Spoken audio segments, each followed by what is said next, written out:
Hello and welcome to the Smart Women of Business vlog and podcast. I'm your host, Jay Mackay from Jay Mackay Communications, marketing consultant and coach who works with people across the world to build the business of their dreams. Today, I'm very excited to be speaking to Shannon Dunn from The Thrive Factor. Shannon has a singular purpose to bring effortless success on every level. How she delivers her unique method of coaching is diverse, inventive, and consistently refined in line with each individual client she serves. Everything is underpinned by a core belief she holds that every woman's birthright is to thrive. And that when she thrives, she ripples an effect out into the world, which I just love, yes, where others also get to thrive sustainably. It's a concept Shannon coined collective thriving. Shannon genuinely helps ambitious women leverage their thrive factor and turn their wisdom into profit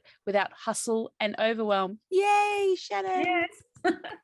It's so good to be here with you finally. Finally, we've been Instagram friends for a while. Yes. Connected on Facebook, love each other's work. Now here we are finally. Yeah. Face to face, as close as we can get at the moment. Exactly. It's very cool. It's so cool. I love that COVID has forced us to embrace this whole medium and just go, yes, you know what? I can't get to retreats, can't see people face to face. I'm just going to reach out. And I love that there's a whole lot of messaging going on Instagram and little supports and little digital high fives. I love it. Yeah, it's definitely like, I think it was there, but it's, as you said, like, because we can't do in-person stuff in the ways that we used to, it's changed the way that we connect, and yeah, for the better. Yeah, I love it. And because I'm rural, I could never go to anything. It takes me 4 hours, 5 hours to get to the airport. So for me, the traveling things has never been on, but I'm loving all this virtual action. I was going to say, I can't imagine that, but you know, I'm in Western Australia, so to the rest of the country, that's like being rural. So yeah, that's like being, yes, in a small country town, although I've heard Perth is exceptionally beautiful. But tell me about your business journey. It's been quite an interesting one, and how you got to where you are today. Yeah, so I'm like 15 plus years into being a business owner. Started out in the, you know, way back time before things like Facebook was like it was, before Instagram was born. Although I love telling some of the like younger kind of entrepreneurs and women in business I connect with, and they're like, what did you do? I'm like, we went out and we networked and we met people in person and we had websites and we did telephone calls. Really awesome websites. It's too funny, right? So funny, because you had to have all those things back then, because that was all there was. And, you know, I started my business when I was still working in corporate. I knew I was moving into my business, but yeah, just the whole gentle moving across and looking at the finances and trying to do it the sensible kind of way. But I always knew that I was going to be in business. There was no doubt in my mind. I didn't know what it was going to be, but I always knew I'd be a business owner. And because I grew up with business owners, both my grandmothers were business owners. On one side of the family, my dad's side, both my nana and pop were in the business, but there's no doubt in my mind who was actually in charge, right? And on my mum's side, my grandmother was a true entrepreneur in terms of having a finger in multiple pies. She always had a new business idea. She was always investing in this and doing this and hoping this would work. So that real, you know, I had the small business and then I had the real entrepreneur energy displayed to me when I was little. So I didn't think that you couldn't have a business, because I'd seen it in real life. And as a child, you don't ask whether it's successful or not. You just saw what they did, and that was a career path. So yeah, so it was just fabulous to get to a certain point in my life when I'd done some more study and was so tired of the corporate kind of experience and feeling really limited in that my creativity was, well, this is your job description and that's it. Don't step outside the boundaries, and you know, don't dare to think boldly, which is exactly who I am. Yeah. I think why a lot of us end up in businesses, right, Jane? Because we just, those kinds of former types of employment that we've had, it's just not allowed us to be who we are. And you know, there's people that work with that and not necessarily happy, but accept that that's the way that they're going to earn an income and do what they want to do in the world. And then there's those of us like you and I, like, no, I'm going to do it completely different. I'm going to go out there and do something else. Yeah. So yeah, but that's like the beginning all those years ago. And I've done multiple things since, in terms of, there's been a coaching element all the way through. but I've also got professional qualifications in counseling and art therapy, lots of work with, human behavior and archetypal psychology. So that comes into all of the business work that I do. It's just, I can't deny it. You can't fight it. No, don't want to either. No, it's just our personalities. Yeah. So how has your business evolved? Because your business has changed in the time I've been seeing you online. Yeah. How's it evolved? And what were the signs for you that it was time to change? Because sometimes we get dragged into change, and sometimes change happens and we go, oh, I didn't see that happening. Yeah, no, definitely. And I think for me, a lot of it's been, it definitely has been a blend of a conscious choice at some points and another where you sort of come to this realization that, things are different now. And it just happens, when you're on your own evolution. And when you invest a lot of time and effort in a rewarding way, like not effort in a draining way, because we're not about the hustle, right? No. But effort in a rewarding way into personal development as well as your business development, you will find, or I certainly have, and I see this in my clients and the community of women that I love to surround myself with, the evolution just happens. And often it's only when you stop and you do that very, very valuable pause and reflect on what has happened in the last 6 months or the last 12 months or the last 5 years, that you're like, oh my goodness, look at all of this, the change, but it very much is an evolution. So there's been some, subconscious points where I have wanted to change things. Again, back in those early days, we didn't have the power of social media and connection like this. You could Skype people. You could really effortlessly record. Podcasts weren't really a thing. And if they were, those early days, it was an audio recording that was a lot of clunky technology and really poor quality. And now here we are on Zoom recording, with great audio and the video component. So, there's been technology. I love technology and I love seeing, being an early adapter kind of thing. Like, let's go. What's this new thing that people are doing?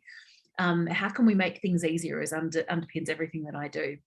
And so, in those early days, it was working with men and women in business. Now I only work with women, and predominantly I have worked with women in business, but in my private client environment up until probably 12 months ago, I did work still with some male clients, the right kind of men that worked fitted with the very creative, visionary way that I like to coach.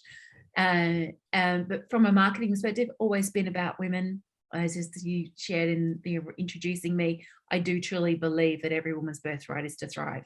I'm not ignorant to the fact that that's a huge challenge for a lot of women in parts of the world, but I think the more that those of us that have more privilege and have more, for me, I know it's education and other means that step up and try and do what we can to support that kind of a dynamic, then more women can come to understand that and choose for themselves their own version of thriving in context of where they are and where they live. And it does ripple out. It can't help.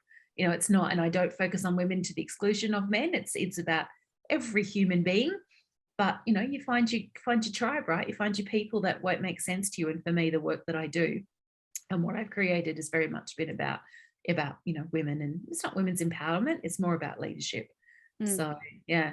But in terms of other key pivotal moments and changes and shifts, I think when you first followed me, I had a different name for a start. And so, the breakdown of my marriage 2.5 years ago, which was it was a positive thing. But, spending up to that point, 12.5, 13 years building a brand with another name was a real challenging thing for me to go, well, from an identity perspective, well, who am I now? Didn't want to keep that name, but how, I'd published multiple books and done all sorts of things. There's other interviews all over the world with that old name. So it was a lot of evolution for me, more so in the last 2 years, about really coming back to who am I and what is the why? Well, we hear that all the time, don't we, in business?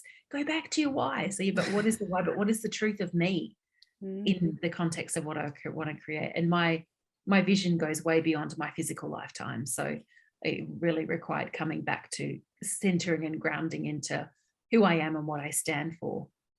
And it's incredible how you have this energy, and you have your energy. We talk about this energetic body and your identity, but people feel trapped by that to a degree, and we can break free of it, but we need to make that choice. Yes, it is a conscious choice, 100%. And the fear that people have is often because of the unknown that's on the other side. So this is the like psychology kind of me coming in through here. Which is valid. Yeah. Oh, totally. And the way that we end up then staying in the space of whatever's not working for us doesn't make us feel good, doesn't make us feel energized, doesn't make us feel happy, but we know it. Yeah. So it's that safe. real interesting, it is safe, even though we can feel unsafe within it. So there's all this duality going on all the time. And this is why I love the way that I've brought in so much psychology, particularly archetypal psychology, into my work. I mean, it's really what I'm here for, but in a business context, because I work with a business owner and we might be looking at, like I know your love of all things marketing, marketing things, but the person needs to be considered in that as well. Yeah, it's not just about learning the strategy and the tactic and the how-to. If there's other things from a personal perspective going on, then all of that stuff is not going to stick. That's why I bang on about alignment all the time, because I can't come from it, not that I'm necessarily an extrovert, but I can't come on my extrovert days and say to my clients as an introvert, well, I expect you to show up. And they're like, we can't. Yeah. So you need to work through that in yourself and go, okay, well, how can I do it in a way that feels safe for me? Yes. Yeah. 100%. And I love it when I get to work with a client, either one-on-one or a mastermind or in one of my group programs. And at some point, she has this awareness that the personal transformation that she's experienced has been the greatest value, because it's with that then the confidence, the clarity, the decision-making, the energy, the whatever she desires to bring in to create positive effect in her business just happens. And that's when it feels aligned. It's like, it's magical. And I get all and when I see my clients do that too, I'm like, I'm so proud. I know. So good. It's so worth the being the encourager, being the, if I look at the Thrive Factor framework, which we haven't touched on yet, but that's the archetypal psychology framework that underpins everything in my business. One of my 4 archetypes is the inspired believer. I reckon you've got this one too. The cheerleader archetype. She shows up in a lot of women that work in the spaces that we do, where it's a sort of a blend or morphed version of like coaching and consulting and supporting in different ways. And my inspired believer, when I see someone take even the tiniest little bit of action and they get some sign of, a learning or their own inspiration gets activated or something happens and you can't wait to share it. I'm like, yes, this is why I'm here. This is why I exist. I'm existing for my purpose. Yeah. So to actually take us through that, because a lot of, we can talk about that, but a lot of people don't understand that the archetypes that underpin our lives, really. Yeah, so archetype is a word that is more commonly understood in language, or people at least recognize it. When I first started talking about archetypes, which was before I even started my business, I'm one of those nerdy people that like to read about Carl Jung and his work in archetypes. Yeah. I have got a sociology and psychology degree. Yep. Yeah, spent a bit of time doing that. Yeah. But, way back when we used that word and people go, what is that? And we had actual books then, and we had to go to the library and photocopy stuff. That's right. The same era. No more than 10% of the book. Yes. That's too funny. Bringing back memories. But archetypes, if we go back to the root word of archetype, it goes back to like ancient times of, the Greek philosophers and Plato, and particularly I think has got a reference to use of the word that would have been underpinned what became archetype. And arche in Tupos means first impression or original impression. So that's really what an archetype is. It's about our impression, or the way, as I share it when I teach it, the way we show up in the world. But there's different aspects of archetypes, because there is what I refer to in the Thrive Factor framework that I've created. There's the strengths that we show up with, but there is also the potential challenges. And in traditional archetypal psychology, it was referred to as light and shadow.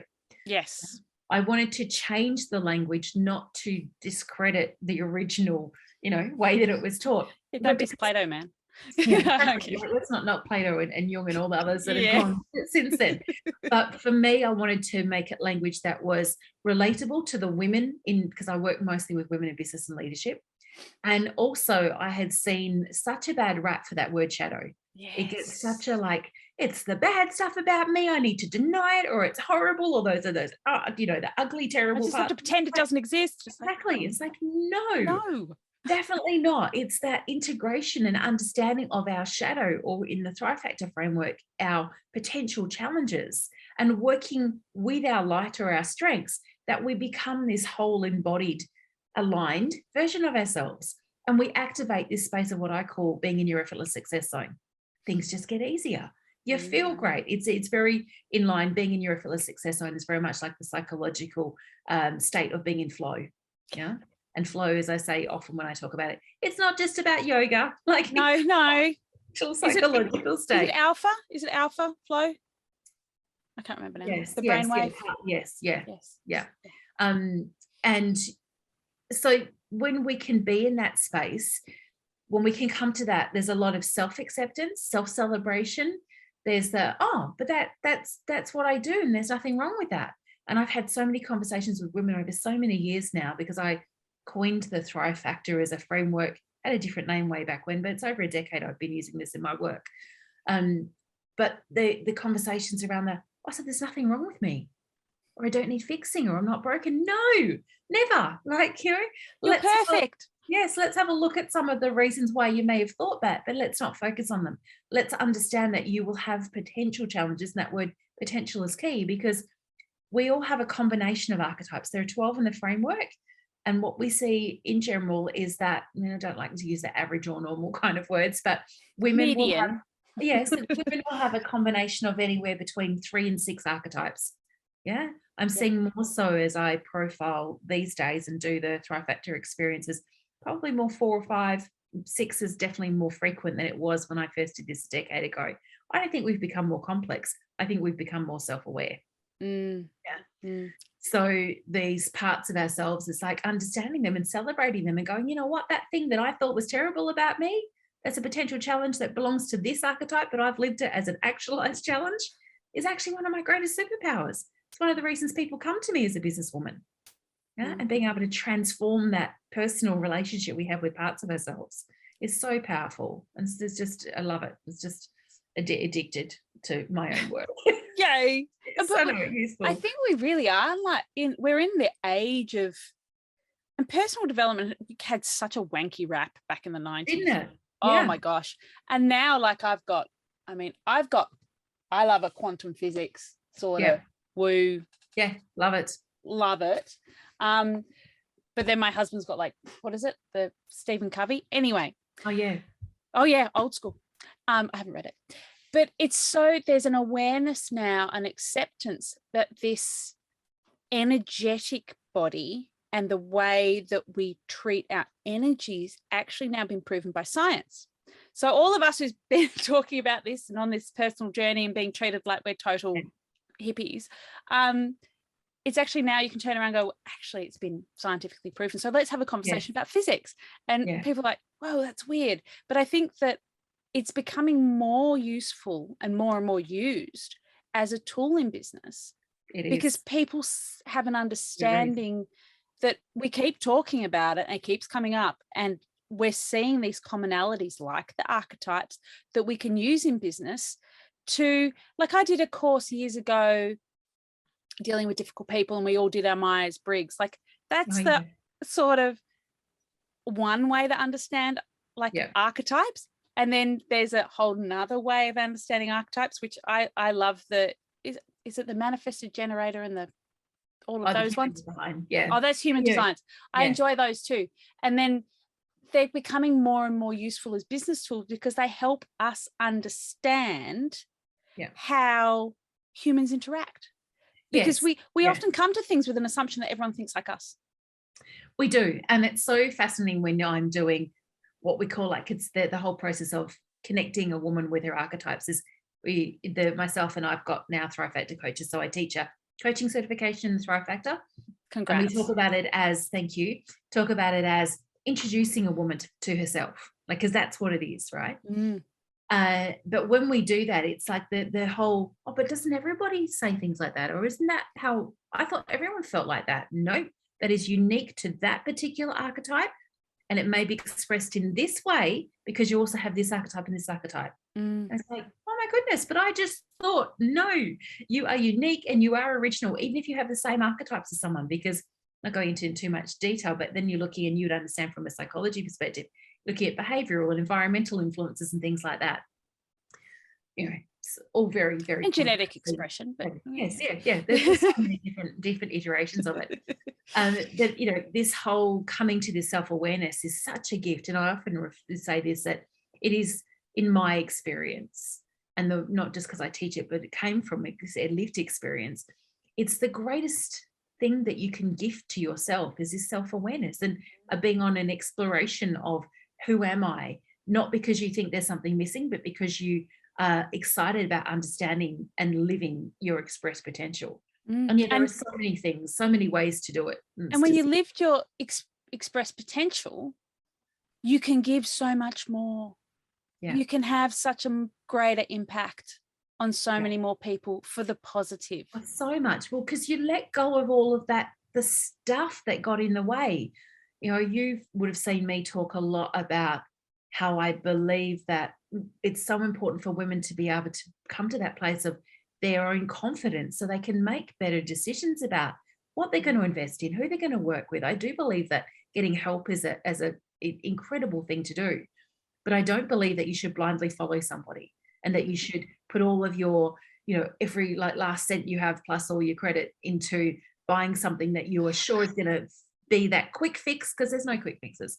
But if you invest in yourself and you can come to that place of that great confidence in your decision making, you can discern what's right for me and what I can say no to. Yeah. So that you can take the best of what's out there, rather than, but I have to do this course because it's going to change everything in my business, my life, or whatever your drive is. Yeah. And then when you know from the true, gift of psychology, which is what the Thrive Factor is founded on, that it's reliable information. It's, and it's not, I've had over the years a few people say to me, but isn't that like putting a label on someone? I was like, oh no, this is just starting their connection to who they are. I don't know all the stuff about all 12 archetypes. I created the damn things, right? I don't know. I'm learning all the time. Every time I have a conversation with a woman about one or more of her archetypes, I'm potentially learning more about one or more of them, or the interaction between them. And I'm constantly, and thank goodness I've got one of my four as the mentor teacher. I constantly am documenting and, and researching and learning. And, even when I got the book handy, right? Because you've got it. It's also hold it up so we can see it. This is January 2019. This came out, and it's, I say, it's a detailed 96,000+ words in that book, but it is a snapshot of what I knew and understood and felt was the best and most useful information to share at that time. That's 2.5 years ago, more than that now. So there's more coming all the time, which to me is exciting, because there's always a potential to learn more. There's always the new understandings, new insights, new learnings. And that to me is you living in your Thrive Factor, because you're opening up to, well, this is great, rather than being blocked or stuck or trapped or defined by, this is all I am. No, this is just the beginning. We don't even know where it's going to go. We're limitless. Yeah, we are. Yeah. And we forget that, because we contain ourselves in our little boxes. Wow, we could talk about this all day. So much fun. Okay, so how do you manage your life as an entrepreneur? Because this is a question I always ask, because we all have weird and wonderful lives. Such a good question. And, I'm not someone who subscribes to having a dedicated, ritualized morning practice and those kinds of things. But I did have a realization about 12 months ago that the way I had structured my business and life was not working for me. And I had some time away, September of last year, and it was one of those brief moments where I could get on a plane and travel within my own state. I got away. I know it's novel, right? Oh. It was. I did feel like I was showing off. 6 days up north, where in beautiful Broome, at the end of our winter from last year, it was winter. Magic. I know. Winter in WA. Yeah, we get winter in WA, just not like you do, but we do. But it was just, for someone who's traveled extensively and has traveled a lot with my business, a lot of us have had things that we said that at the beginning that we can no longer do. But that was a real shake up for me, to be able to, to come to that realization that there's things that I had really used to nourish my freedom, I didn't know when they were coming back. So how can I reinvent this, right? How can I reinvent this? And I know that, again, there's two of my other two archetypes that I haven't mentioned yet, the visionary creator and the liberator engineer, round out my four. Those two need space and they need to have a sense of freedom. And I wasn't feeling that. I was getting up and working at hours that suited my clients, and yet that's not what I taught. It just had become one of those habits of, oh, we're just falling into, wait a second, this isn't working. I wasn't exercising like I want to. I don't do that just to be fit and healthy. I do it because getting oxygen in my brain actually helps me for the rest of my thinking day, things like that. So I rearranged the whole structure of my day, and I now don't start any client work until after 9:30 my time, no matter where my clients are in the world. Yeah, I pick and choose the times and days when I'm going to work. I have set days that are client days. I have days that are creative, free sort of thinking days or times in my diary. I do exercise in the morning, not super early, but first thing. I make sure I have breakfast. I might journal, and I do journal most days, but I journal when I feel right to journal, not get up and do it first thing in the morning. Sometimes it's morning, sometimes middle of the day, sometimes before bed. I tap into a whole resource of tools that work for me, but I'm not someone who was ever going to, in fact, my liberator engineer archetype, which is the rebel archetype, you tell me I need to do something a certain way, I'm going to do it the complete opposite or not do it at all. Yeah. So learning about that about myself, I'm like, okay, that's okay. I don't feel free when I feel like I'm stuck doing something in a regimented, confined, this is the way you have to do it or you're not going to get the result. I definitely have an inner rebel. Yeah. At the weekend, I went, I'm going to do nothing today. I'm going to sit in bed and read my book. Yeah. So I cleaned both bathrooms, vacuumed and mopped the floors. So you rebelled against what your desire was. I know, it's too funny. My brain.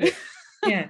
So I my days, I certainly have some structure in my days because I've got client calls for my one-on-one clients. I have masterminds, I have programs, tend to be running a program, one or two programs at any point in time. Even changing that up in the last, year has been pivotal for me to be more in line with what works for me from an archetypal perspective.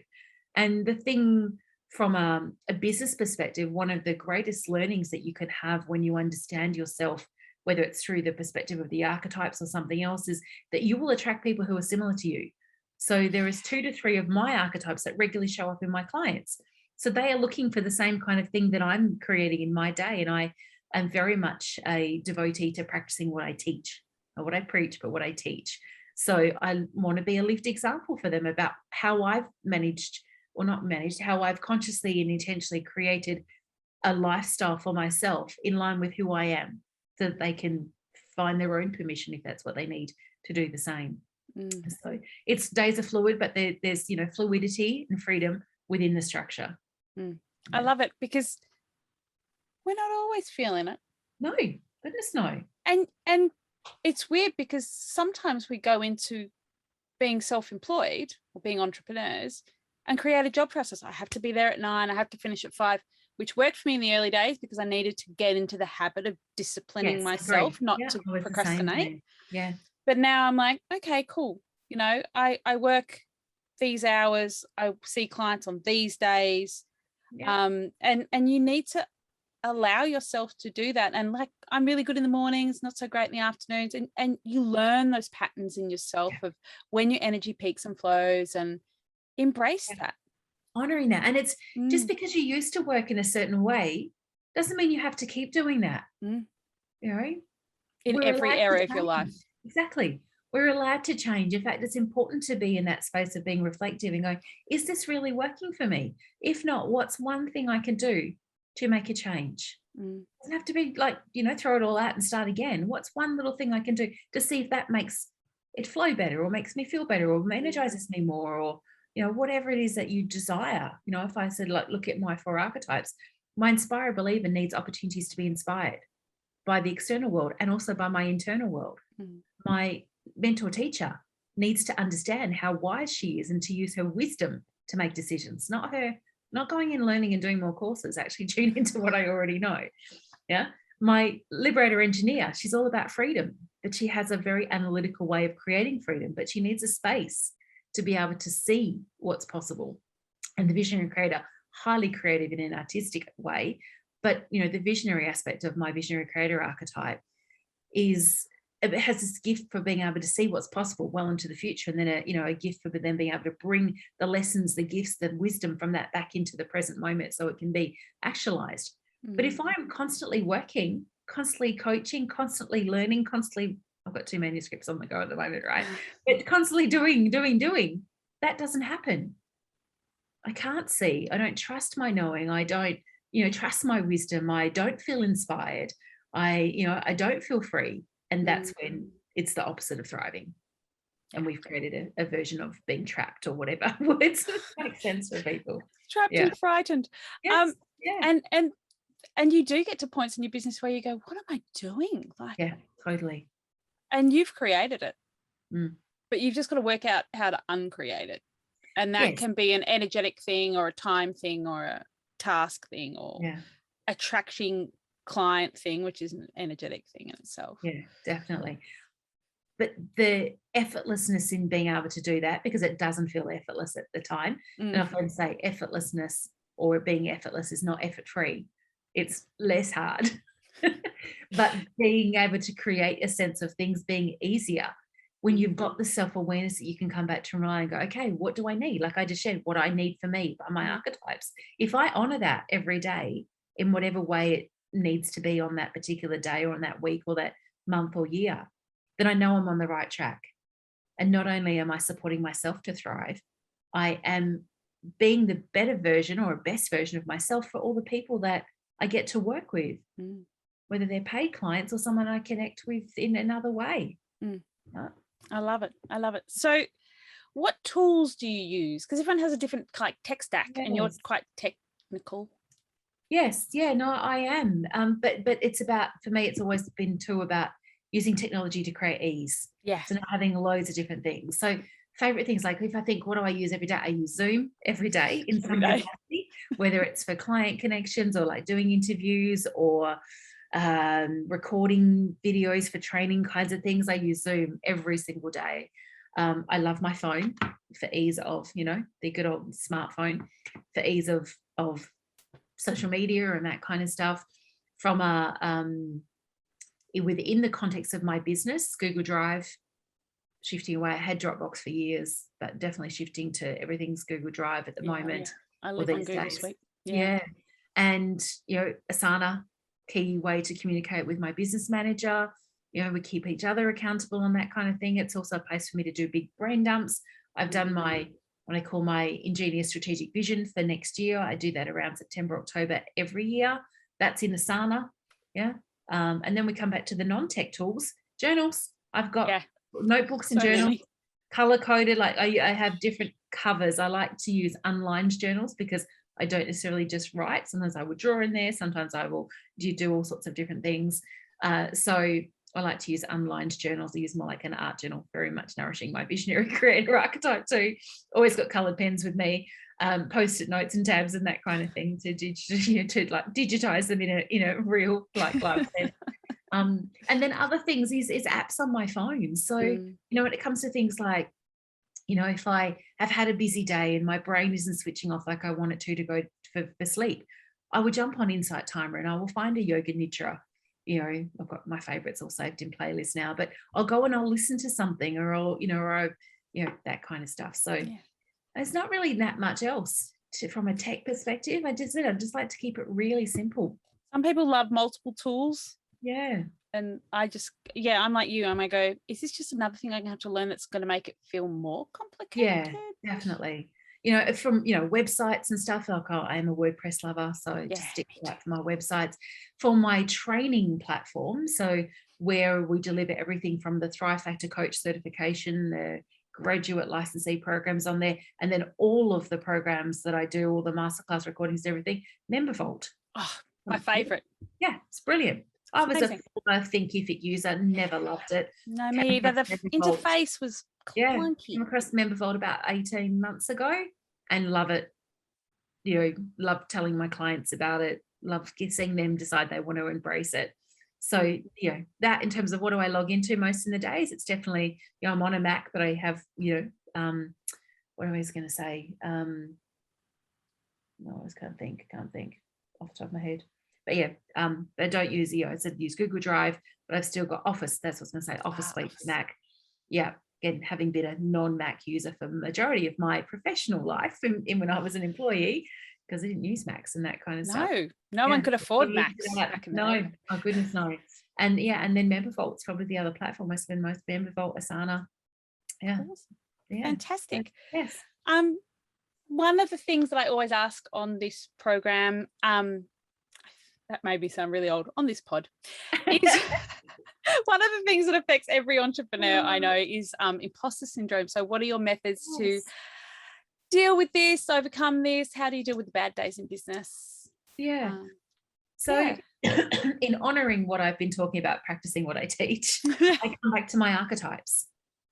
So one of the ways to ensure that I have less of a negative impact when I have when things don't go right, or imposter kind of stuff comes up, or I have a moment of, self-doubt or crisis or wobbles, all those kinds of things, is like a counteract it before it happens by having an open conversation relationship with my archetypes.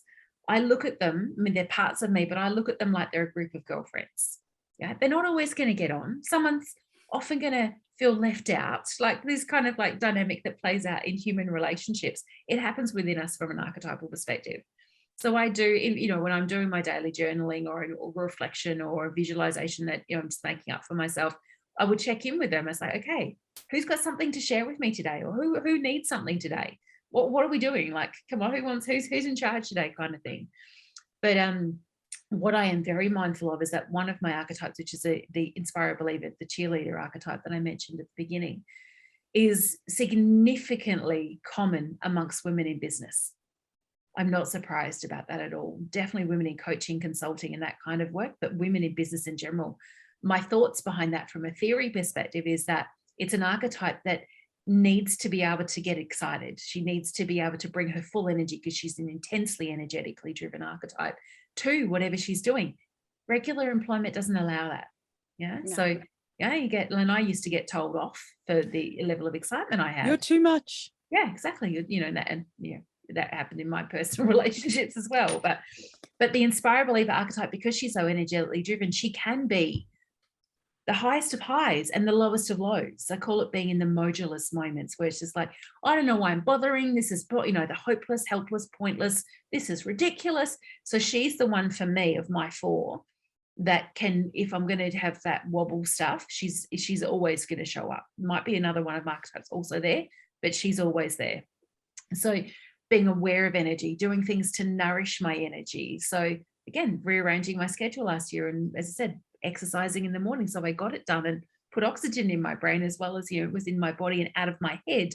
The journaling thing, the reflection thing, doing lots of body work. So I love my float tank every month. I do a reflexology session. I go to acupuncture, because those things work for me. So I invest in those. Having good conversations with smart ladies. Yeah. All the things that nourish me on different levels means that when she goes to one of those, the dips, the filling in the cave, like, what's the point? Throw it all away. Just burn it all down. Exactly. Like yesterday, you could have had the greatest day ever, but today that could happen. It can show up often out of nowhere. But if I go there, I don't stay there very long. And I can almost get to a point where it's not about mocking it, but laughing at it in some ways. I'm like, oh, here we are again. This is interesting. I wonder what motivated me to go here. What are we learning today? Not feed too much into it, right? Not feed it too much. Yeah. It's often related to which, So I've truly believe and teach that if you can find the thing or things, because some of us need more than one thing, that make you feel better in your day and do more of those, then those things like imposter syndrome, it's not that they're going to go away, but they're not going to have a significant long-term negative impact on you like they could have. Yeah. And every archetype has their own, energy center. Definitely. I don't teach them like human design does, for example, but they get taught a lot in my programs around, well, how do you use your strengths? How do you, bring the awareness and the learning from your potential challenges? If they're actualized, then what do you do with them? The mediator diplomat is another common archetype I see in women in business. She's the archetype of fairness, where everything has to be fair, right, just and equal for herself and everyone in the world. She's also the perfectionist archetype, who has incredibly high standards. and can be paralyzing for women who have that archetype, irrelevant of what the other ones are. She gets a really bad rap. She gets horrendous names, which I will not repeat. A lot of them are very inappropriate for any conversation. But she, you know, this is the names that women that have this archetype give her, because they feel like she's just getting in their way, particularly when they've got an inspired believer. Like, yeah, I get really excited. And then she's like, should we really be doing that? Is that the best use of our time and money? Like that kind of an energy, you know. Boring. When you can understand that, you could go, like I had a conversation with a client of mine in one of my masterminds recently who was worried about a new offer that she was putting out in the world wasn't good enough from a perspective of her mediator diplomat was like, is this really good, you know, a fair exchange of value for the price you've put on it? Yeah. And the mediator diplomat was going round and round in circles trying to justify it all. And I said to her with the greatest of intent and direction, I wanted it to really get to it. I was like, know that because you have the mediator diplomat archetype, and your gift for creating and delivering quality and your desire that everything is of incredible value means that you cannot deliver something that's crap. It doesn't exist in your reality. And she's like, oh, so I can just like let that go. Yes, you can. Yeah. Because your obsession on it having to, is it right? Has it got enough stuff in it? Have I done this? Does it look this way? That is stopping you from putting it out into the world. So you're not getting to live your truth of who you are. You're not getting to thrive, and you're not giving the clients that are waiting for what you're about to share the opportunity to connect with it either. So let her go, nurture her, nourish her, remind her that we only know how to deliver something that is of incredible value and quality. So we can forget, you know, obsessing about whether it's good enough. It is. It doesn't know how not to be, and changed everything for her in a heartbeat, which was so good. And that's one of those inspired believer goes, I need to get the pom-poms out. Like, yay. I love it. So I think I know the answer to this question, but how do you maintain your sense of community while working alone? While working alone. I love to spend time on social media, but with boundaries, right? It's not, I'm not an all day, every day thing, but I like to, I check Instagram a couple of times a day, in the morning, in the evening kind of thing, when I feel like I'm ready to do it. But equally, I also have times where I don't go onto social media. I do have a Facebook group, which that was one of my reinventions, let a bigger group go because it wasn't aligned and didn't feel good and felt heavy and felt very attached to the other name version of me. And I wanted to reinvent, not to change what I was doing, but to bring a different energy and a more committed energy. So I do have and it's quite a small group. Yeah, I don't show up. Because your old group was huge. It was a few thousand, but I just let that go. People are like, what are you doing? It's like, it's full of people that are not right, and the ones, when I announced that I was changing, that I was creating a new group, it was, to me, it felt a fresh start in the right kind of way to go, let's just start again, rather than go, do you want to be here or not? And if you don't want to be here, leave. And we all just followed you. And you did. But what it felt so good was that the right people, the women that wanted to still be connected, followed, and letting go of the how many they were, because it wasn't about how many, it was about the right people. I don't care how many are in that group. It's going a little bit. I don't need to put a lot of effort into growing it, because I just trust that all, the right kind of thing will come. Other things in terms of when I am doing programs that I've invested in for myself, working with my own coaches and mentors, I make sure I show up. I am here to have a global experience, and I love to work with others that are in different parts of the world so that we can connect with women that have different viewpoints and experiences based on where they live and their cultural experience, as well as their learned experience and lived experience. So that has always nourished me, which has felt challenging at times, being in one of the most remote capital cities in the world. And hence why my love of travel for so much of my life. I like getting out and immersing myself actually in the world to connect. So, and I show up when I feel energized and I feel, like I've got something of importance to share in those spaces. Email, sometimes I email, sometimes I don't. I have an email list, but I'm not obsessed with emailing on a regular basis. No. I had a client say to me the other day, every time an email comes back from you, I go, yes, she's doing it. Okay. Yes. Don't expect another one for a while. No, I know, it's funny, isn't it? And as I said, this is again going back to all the things that we've been taught, and I know you've been in the business a long time too. Some of the what I would refer to now as outdated, limiting paradigms around business. Things are shifting for the better, as we've said. But, you know, the obsession with doing things that certain way and having to build a massive email list. 11 o'clock on a Thursday. Yeah, because that, yeah. It's what we did in 2009. Exactly, or earlier. But yeah. So just again, honoring what works for you and just going, you know what, this doesn't feel right. I'm not going to do this. I had someone recently tell me I must get on TikTok. Not really, not interested. I'd much rather put my energy into platforms I know and actually love, like Instagram and Facebook, if I'm talking about social media. I regularly get told by someone else in my community that I should spend more time on LinkedIn. I don't like it. Yeah. So no, it doesn't work for me. I call LinkedIn the middle-aged white man of socials. And no offense to all the middle-aged white men in my life that I love, but no, but it is. It's dull. Makes me think of, again, the stale, dull. But they could change the interface. It'd be much more fun. They won't. And it has changed. It has certainly become more social, because again, it's not a social media platform, it's a networking platform.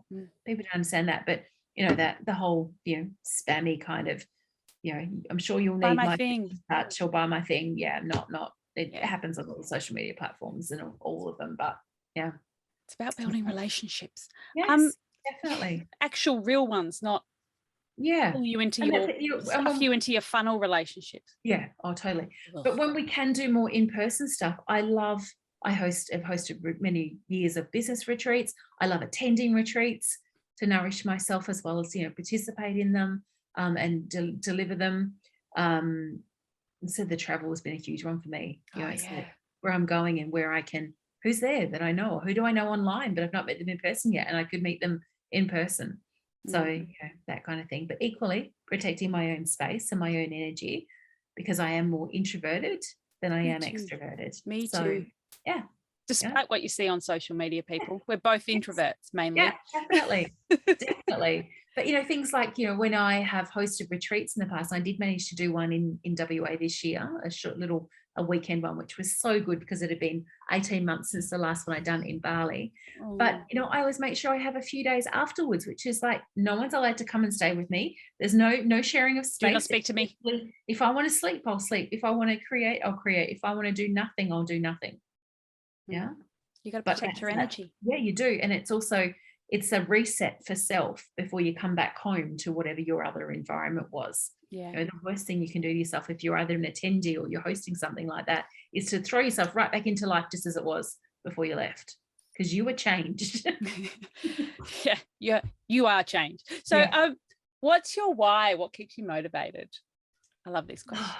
Goodness me, there are so many moving parts to this, but that belief that we've shared, that I have, that underpins everything, in that I truly believe that every woman's birthright is to thrive.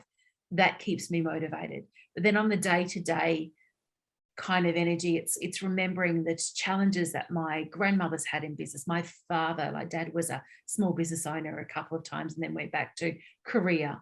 And I know he felt like he'd failed us as a family because his businesses weren't that great. And he used to say to me, if only I could get help.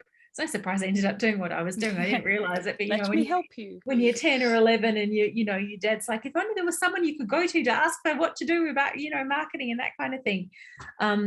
But, you know, now I'm not a mum. I didn't end up having any children, but I've got 3 nieces and a nephew. And particularly for the girls, looking at the difference that they have compared to what we had as children. Yeah. There is so much more opportunity, but there's also so many other things that can derail them from being able to, you know, live a thriving life. So, you know, looking at that kind of thing. And, you know, I've been talking to the older 2 who are 16 and just 15 this week, the second one, about their archetypes, or about the archetypes. They both do know their archetypes now, but about them since they were little. And the 15-year-old, I used to say to me when she was about 3, like, Auntie Shannon, tell me about the ladies and how you help other ladies with their knowing their ladies. You know, that was the kind of language that Mia used, which was so cute. And, you know, now looking at her and being able to introduce her a few months ago to her archetypes, and seeing what her potential is, but also helping her to understand why she hates school because of the confines of what it brings. She's got 2 particularly archetypes that are very visionary. She's got the visionary creator, and she's also got the pioneer seeker, which is a disruptor. So she spent her whole life being told she doesn't fit in, because she doesn't. No. She doesn't think like other kids. She doesn't. So she's like, So this is just who I am. It's like, yes, yeah, the difference that can create. So that kind of stuff fuels me. And then every single moment that I see a woman out there backing herself, deciding that she's worth it, that fuels me, no matter whether it's a client or someone in my community or someone I've never met, but I see it. My Inspire Believer gets very inspired. It's like, yes, this is why we're doing this. Yes, the more that we can do this, the more that rippling effect of that collective thriving goes out into the world. And as I said, the more women that can, as mothers, as aunts, as grandmothers, as, whatever context we have influence over children, the more that we can show them that it's worth investing in ourselves. Not doesn't mean to have to be dollars, just time to do that personal development, that self-reflection, to say, this part's about myself I don't understand or I don't like, but I want to work with that. Then that's just sending such a positive message out into the world. Yeah. I'm so excited about, I have 2 nieces and a daughter and a crazy son, but I'm so excited about the next generation and their growing awareness of this sort of self-empowerment, self-awareness. So much same. So I take my older nieces, so that they're in year 11 and 9, to school every Monday morning. They only live up the road from me. I love it because it means I get to see them once a week, which I don't necessarily now that, friends are far more important than their jobs and school. But on Monday morning, it's not a typical conversation on the way to school, but we ended up talking about, through my eldest niece, Ruby, her instigation, emotional intelligence. I would never have had I wouldn't have even had someone to have a conversation about that kind of stuff with. But that's not what we would have ever entertained. No. Ruby's done a year of psychology at school in year 11. And then suddenly realized how much her auntie was actually an asset to that, and such nerds out on psychology and every level.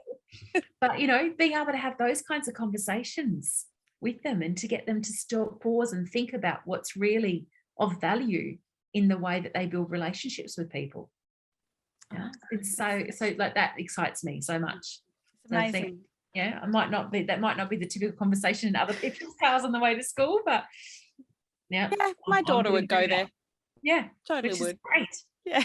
Again, the world that exists for us all in the future, I think, can only be an up-leveled version of what we've lived. Yeah, a better one, definitely. Yeah. There's more consciousness. There's more. This is not okay, and I'm going to do something about it, not just complain about it. The world needed to change. Clearly, that's why we had something thrown at us that every single person in the world has been affected by. What we do from this point forward that makes a difference. It's going to define it. This has been a very powerful conversation. What are your top tips then for all the smart women in business across the world? I would be dishonoring myself and what I practice if I didn't say self-awareness is the first thing.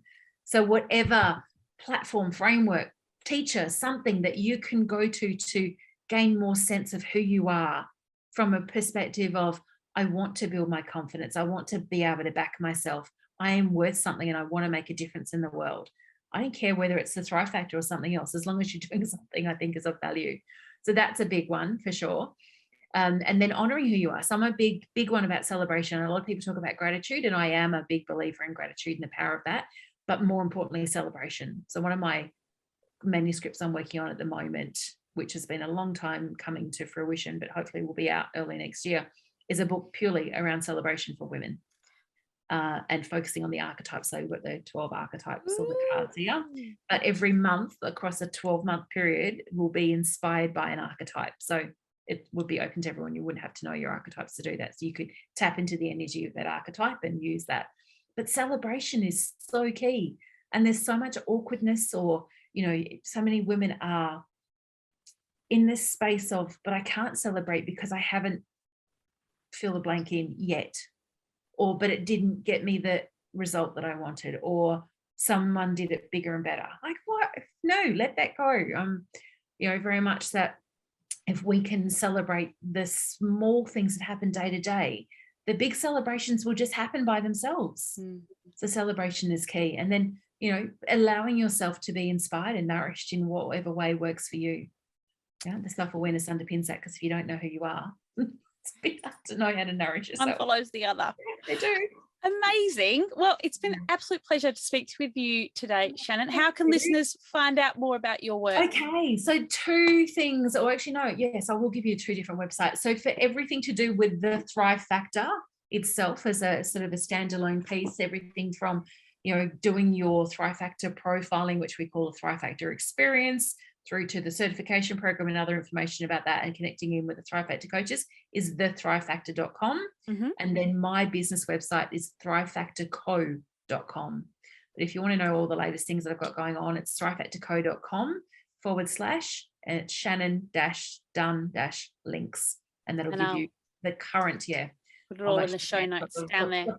Got the right link there, but that'll give you whatever I'm currently doing, from business coaching to retreats to the certification to, how to connect with me on socials. So and Shannon's good fun on Insta. Oh, thank you. I know Jan and I often have lots of fun banter back and forth when we see each other's content, which is cool. That's what you want. Like, that's just, you can make your day when someone, just comments on something or asks you something, and it's like, yeah, cool. Yeah. Someone read that. Awesome. I'm having an impact. No, we're usually just being silly, but anyway, it's still laughter. Laughter has impact. It is. Yeah, laughter definitely is very, very important. Yeah, we take each other, but we take ourselves too seriously a lot of the time. So being able to laugh and being able to, again, look at those shadow parts of yourself, celebrate them, and go, you know what? They're actually my superpowers. Yeah. Awesome. Cool. Amazing to speak to you today. Thank you so much. Thanks, darling.